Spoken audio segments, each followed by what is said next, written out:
الحمد لله نحمده ونستعينه ونستغفره ونعوذ بالله من شرور أنفسنا ومن سيئات أعمالنا من يهده الله فلا مضل له ومن يضلله فلا هادي له ونشهد أن لا إله إلا الله وحده لا شريك له وأن محمدا عبده ورسوله أما بعد أعوذ بالله من الشيطان الرجيم بسم الله الرحمن الرحيم يا أيها الذين آمنوا صلوا عليه وسلموا تسليما اللهم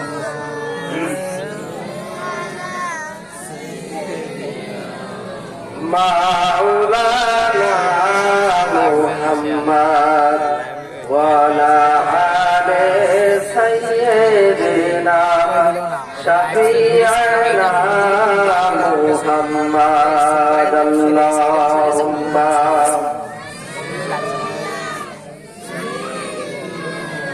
مولانا محمد وعلى آل سيدنا شفيعنا محمد পশু পাখি সকলেই বলে আজকে মোদের খুশির দিন এ ধারাতে তাশরীফ আনলেন রহমাতাল লিল আলামিন আল্লাহুম্মা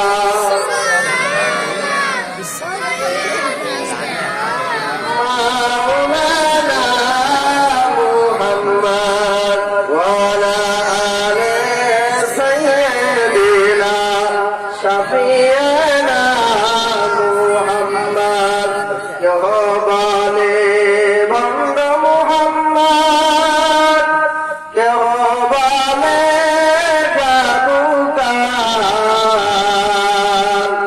আল্লাহ বলে ও হে বন্ধু তুমি আমার পয়গম্বর আল্লাহুম্মা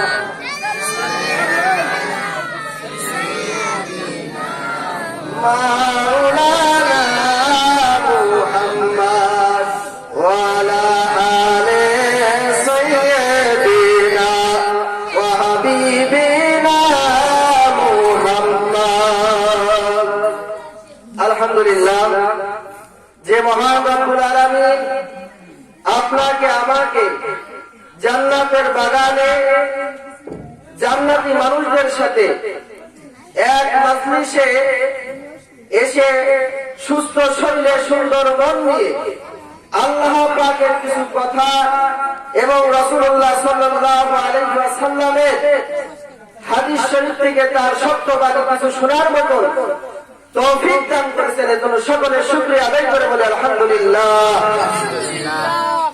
সেই মানবতার মুক্তির দূত যাকে সৃষ্টি না করলে তামাম পৃথিবী কিছুই সৃষ্টি হতো না, সেই মহা মানবের প্রতি দুরূদ ও সালাম পেশ করে বলি সাল্লাল্লাহু আলাইহি ওয়াসাল্লাম।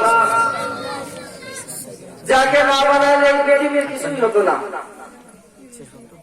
এই 18,000 কম বেশ মাখলুকাত আসমান জমিন এত সুন্দর, কত সুন্দর করে আল্লাহ পাক দুনিয়া সৃষ্টি করেছেন। এই সুন্দর জগৎটা সৃষ্টি হতো না যে মানুষকে সৃষ্টি না করলে। সেই মহামানবের নাম কি সবার জানা উচিত, মুহাম্মাদুর রাসূলুল্লাহ সাল্লাল্লাহু আলাইহি ওয়াসাল্লাম। রাসূলের নাম শোনার সাথে সাথে নবীর প্রতি দুরূদ পড়া কি ওয়াজিব। নবীর প্রতি দুরূদ পড়ার সঙ্গে সঙ্গে ওয়াজিব হয়ে যায়। আল্লাহ রাসূলও মানুষ, আবু জাহেলও মানুষ, কথা বলেন ঠিক কিনা? হাতের দিক থেকে পায়ের দিক থেকে চোখ অঙ্গের প্রত্যঙ্গের সমস্ত সবকিছু হুবহু মিল ছিল, কথা বলেন ঠিক কিনা? মানুষের মতো। কিন্তু এক ব্যক্তির নাম শোনার সাথে সাথে দুরূদ শরীফ পড়া ওয়াজিব, আর এক ব্যক্তির নাম শোনার সঙ্গে সঙ্গে লানাতুল্লাহি, আল্লাহর উপরে গজব ফেলেছে আরো ফেলে, কথা বলেন ঠিক কিনা? কারণ কি? তাই তো কবি বলেছে, এমন জীবন করো হে গঠন, মরিলে হাসিবে তুমি, কাঁদিবে ভুবন। এমন জীবন গঠন করতে হবে, তুমি হাসতে হাসতে আল্লাহর জান্নাতে চলে যাবে, আর মানুষগুলো তোমার জন্য কাঁদবে। আর একটা ভালো মানুষ, গাছপালা পশু পাখি, কত মানুষ এই দুনিয়ার থেকে চলে গেলেন, কত স্বৈরাচার শাসক চলে গিয়েছেন, কথা বলুন ঠিক কিনা? নমরুদ, হামান, কারুন, ফিরাউন, সাদ্দাত, কত শক্তি বল ছিল, কত ক্ষমতার অধিকারী ছিল, কত নাফরমানি করেছে, গার জোরে মানুষকে হত্যা করেছে, মিথ্যে মামলা দিয়েছে, মানুষকে হয়রানি করেছে, মানুষের প্রতি জুলুম করেছে, মিথ্যা দোষ তার উপরে একের পর এক দোষ সরিয়ে দিয়ে মানুষদেরকে, আল্লাহর পথের মানুষদেরকে দাবিয়ে রাখার চিন্তা করেছিল, কথা বলুন ঠিক কিনা? কিন্তু আল্লাহ বলে, দুনিয়ার মানুষের বুদ্ধি আর কৌশল যেখানে শেষ হয়, ঠিক সেই জায়গা থেকে আমার আল্লাহ পাকের রহমতের বুদ্ধির সূচনা শুরু হয়, কথা বলুন ঠিক কিনা? আল্লাহ বলেন, ওয়া কারু ওয়া মাকারাল্লাহু ওয়াল্লাহু খায়রুল মাকিরিন। দুনিয়ার বেঈমান নাফরমানের কৌশল বুদ্ধি যেই জায়গায় শেষ হয়ে যায়, আমার আল্লাহ রাব্বুল আলামিনের কুদরতি রহমত ও বুদ্ধির কৌশল ওখানে শুরু হয়ে যায়, কথা বলুন ঠিক কিনা?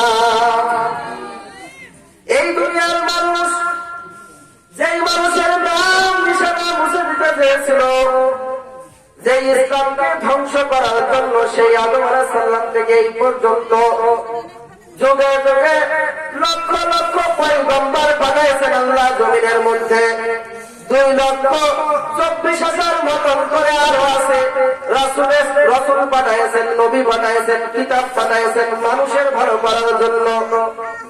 একমাত্র মানুষদেরকে আল্লাহ রাব্বুল আলামিন জাহান্নামে দেবেন না বলে বান্দাদেরকে জান্নাতে দেওয়ার জন্য এই জমিনের মধ্যে আল্লাহ পাক সৎ মানুষদের পাঠায়। এই সৎ মানুষদের সংস্পর্শে যে মানুষগুলো থাকবে, এই মানুষগুলো সৎ মানুষের সাথে সাথে থাকতে থাকতে জান্নাতি মানুষ হয়ে কবরে চলে যাবে। ধরে বলি সুবহানাল্লাহ। এজন্য আল্লাহ পাক কোরআনের মধ্যে বলেন, ওয়া কুনু মা'আস সাদিকিন। হে দুনিয়ার মানুষেরা, তোমরা ইমানদার মুত্তাকিনদের সঙ্গী হয়ে যাও, সাদিকিন বান্দাদের সাথী হয়ে যাও। কাদের সাথী? সাদিকিন, যারা সত্য কথা বলে, যারা আল্লাহর দিকে মানুষদেরকে ডাকে, যারা মানুষের সদা সর্বদা সত্যবাণী শিখায়, এই সমস্ত মানুষদের সাথে থাকবেন। দেখবেন আল্লাহ রাব্বুল আলামিন আপনার জীবনটা সুন্দর করে জান্নাতের পথে অতিবাহিত করে কবরের দিকে নিয়ে যাবে। আর জাহান্নামী মানুষদের আখরাত চরিত্র, কর্কর ভাষা এবং মানুষের সাথে কথা বলার সময় তাদের কথার ভিতর কোনো রস থাকে না। সদা সর্বদা মানুষের ক্ষতি চাই, মানুষকে লাঞ্ছিত করতে চাই, মানুষদেরকে বঞ্চিত করতে চাই, এবং মানুষের কোন কারণে মানুষকে ক্ষতির মধ্যে ফেলা যায়। তাই তো আল্লাহ রাসূলের যেমন আবু জাহেল নবীজিকে কুয়ার ভিতরে ফেলার জন্য কুয়া খুঁজেছে, কি করেছে? নবীজিকে বিপদে ফেলবেন। যেই রাস্তায় মুহাম্মদ নামাজ পড়তে যায়, ওই রাস্তার মধ্যে কুয়া খুঁজে রাখতে হবে। মুহাম্মদের মধ্যে পড়ার সঙ্গে সঙ্গে মুহাম্মদের চিরতরে দুনিয়া থেকে শেষ করে দিতে হবে। আল্লাহর কি কুদরতি রহমত! আল্লাহর নবী সাল্লাল্লাহু আলাইহি ওয়াসাল্লাম ওই রাস্তাতে আসার সময় জিবরাইল আলাইহিস সালাম বলেন, ইয়া রাসূলুল্লাহ, ইয়া হাবিবাল্লাহ, আপনি তার এই সামনেই আবু জাহেল আপনাকে হত্যা করার জন্য কুয়া খুঁজেছে, আপনি এই কুয়ার পাশে চলে যান মসজিদে নববীতে। আল্লাহ রাসূল সাল্লাল্লাহু আলাইহি ওয়াসাল্লাম যেন যখন কুয়ার পাশ দিয়ে কাবা শরীফের দিকে চলে গেলেন, আল্লাহ রাসূল সাল্লাল্লাহু আলাইহি ওয়াসাল্লাম বলেছে কিনা আবু জাহেল দেখার জন্য কুয়ার ভিতরে উঁকি মেরে দেখতে গিয়েছেন। আল্লাহর কি কুদরত! মাটিকে আল্লাহ রাব্বুল আলামিন বলেছে কাঁচা এসে পা দেওয়ার সাথে সাথে নিয়ে চলে যাওয়া। জোরে বলি সুবহানাল্লাহ। আরে কেউ বোঝে কেউ বোঝে না রে মাবুদ মাওলার খেলা। দুনিয়াতে আল্লাহর কুদরত বোঝা বড় নাই। তাই তো কিছুক্ষণ আগে আমার ছোট ভাই বলছিল, বাবা থাকে দাদা থাকে পুতা ছেলে কবরে চলে যায়। তুমি চিন্তা করো যা তা কিন্তু হবে না, আল্লাহ যা চিন্তা করেছে তাই হবে। এই জন্য মানুষরা আল্লাহর পথে ফিরে আসো। এই 50-60 বছর জিন্দেগির জন্য কেন সুদের ভিতরে লিপ্ত হয়ে গেল? কেন নামাজ বাদ দিয়ে আর কেন আল্লাহ রাসূলের সুন্নাত বাদ দিয়ে কেন বেঈমান নাফরমানের তাবেদারি করব? আমরা হুজুররা যখন মানুষের সব জনের দিকে ডাকি, আল্লাহর দিকে আহ্বান করি, শান্তির জন্য মানুষকে কল্যাণের দিকে ডাকি, কিছু মানুষ বলে আমরা যেমন বলি সালাত মানে কি নামাজ কায়েম করা, ইন্না সালাতা তানহা আনিল ফাহশাই ওয়াল মুনকার। নামাজ সমস্ত অশ্লীল কাজ থেকে মানুষকে কি করে? বিরত রাখে। নামাজের জন্য আমরা দিনের দাওয়াত দিয়ে যে মানুষের বুঝায় বুঝায় নামাজের দিকে নিয়ে আসি, আনি কি আনি না? এরকম ভাবে ঠিক আল্লাহর দিন আল্লাহর জমিনে কায়েম করার জন্য মানুষের মধ্যে বোঝাতে হবে এই জমিনের মধ্যে ইসলামী হুকুমাত যদি কায়েম করা যায়, আল্লাহর রহমতে এই জমিন থেকে কালো অন্ধকার দূর হয়ে যাবে। রাখুন গুম রাহাজানি হত্যা মিথ্যা মামলা আলেমদেরকে জেলখানায় পুরার মতন সহসার কারণ হবে না। এই দেশে যদি ইসলামী হুকুমাত কায়েম হয়ে যায়, আমরা যদি চেষ্টা না করি, আল্লাহর কুতুব ফজলুল করিম রহমাতুল্লাহ আলাইহি বলতেন, আরে লক্ষ লক্ষ মুরিদেরা তার কাছে প্রশ্ন করেছিলেন যে কুতুবুল আলম ফজলুল করিম আপনি তো একজন বাংলাদেশের বিশাল বড় পীর, আপনার আমার কি দরকার এই রাজনীতি করার? আল্লাহর কুতুব বলেছিলেন, ও আমার মুরিদেরা শুনে নাও, আমি মৃত্যুর উপরে যদি আমি ফজলুল করিমের কাছে আমার আল্লাহ জিজ্ঞাসা করে আমার দিন বাস্তবায়নের জন্য তুমি ফজলুল করিমের চেষ্টা করেছিলে, তখন আমি আহম্মদ আল্লাহর কাছে কি জবাব দিব? এই জন্য আমি আল্লাহ দিন আল্লাহর জমিনে বাস্তবায়নের জন্য আলেম উলামাদের সাথে ঐক্যমত করে এই বাংলার জমিনে সংসদে কোরআনের আইন চালু করতে চাই। এই দেশে হাজারো পীর আছে, কিন্তু হক কথা বলার মতন কেউ নেই। স্বৈরাচারের সামনে কথা বলার মতন কারণ মুখ ছিল না। সবাই বলতো কি, যখন যেমন তখন তেমন চলতে হয়। কথা বলো ঠিক কিনা? হক কথা বলার মতন কায়দা ছিল না। কিন্তু যারা আল্লাহকে ভয় করে, যারা রাসূলকে মহব্বত করে, তারা তো আল্লাহর কুদরতি খেলার নিদর্শন। কিতাবাদি ইতিহাসকে ভুলে যাওয়ার কথা না। মুসলমান তো বীরের জাতি, কখনো ইতিহাস ভুলতে পারে না। কথা বলো ঠিক কিনা?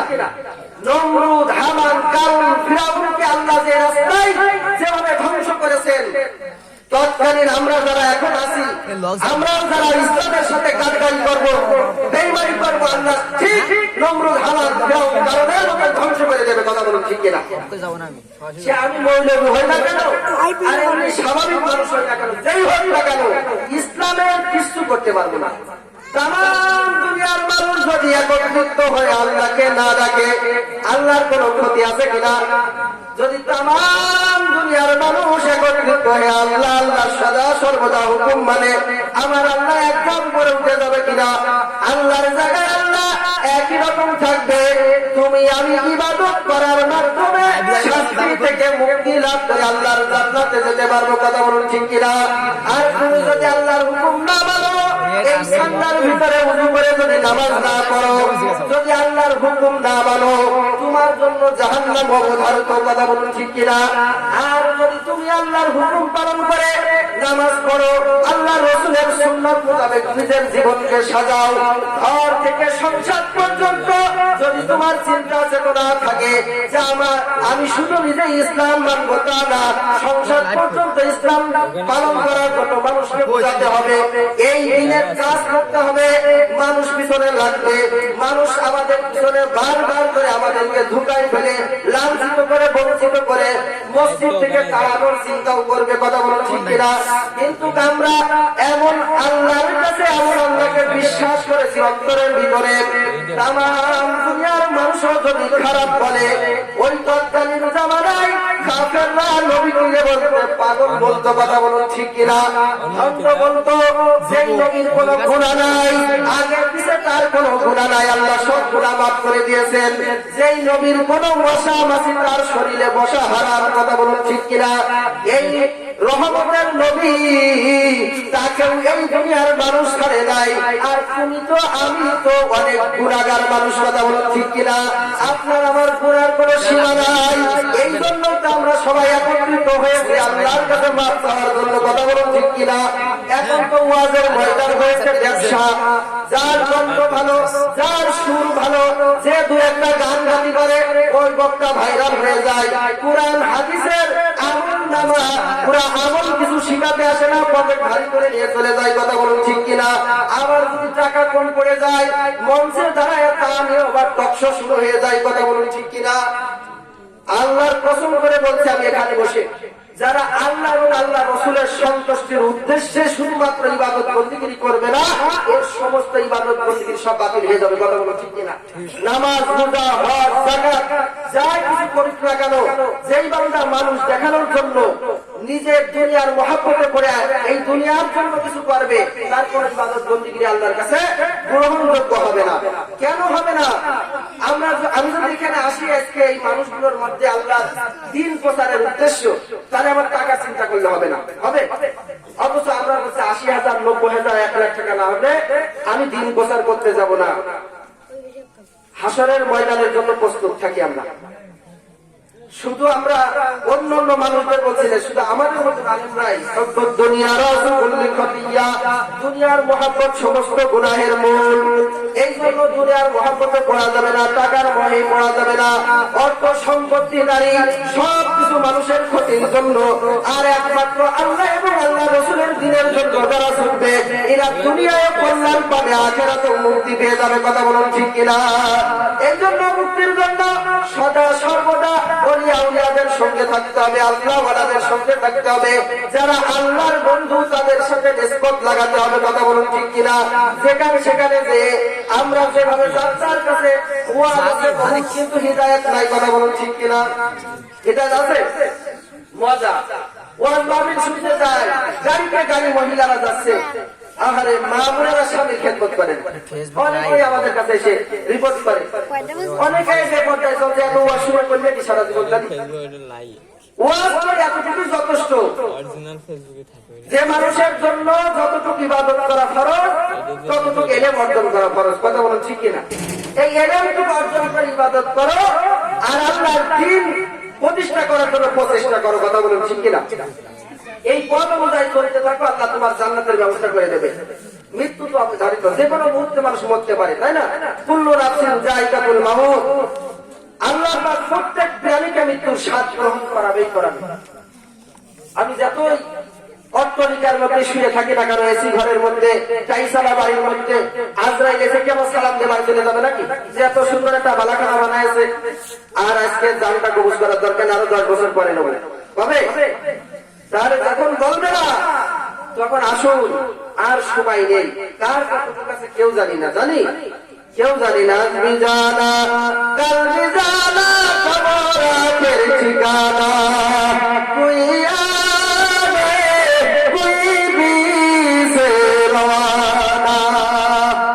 অন্ধকার গহীন কবর বড় ভয়ানক জায়গা, যারা যায় তারা আর ফিরে আসে না।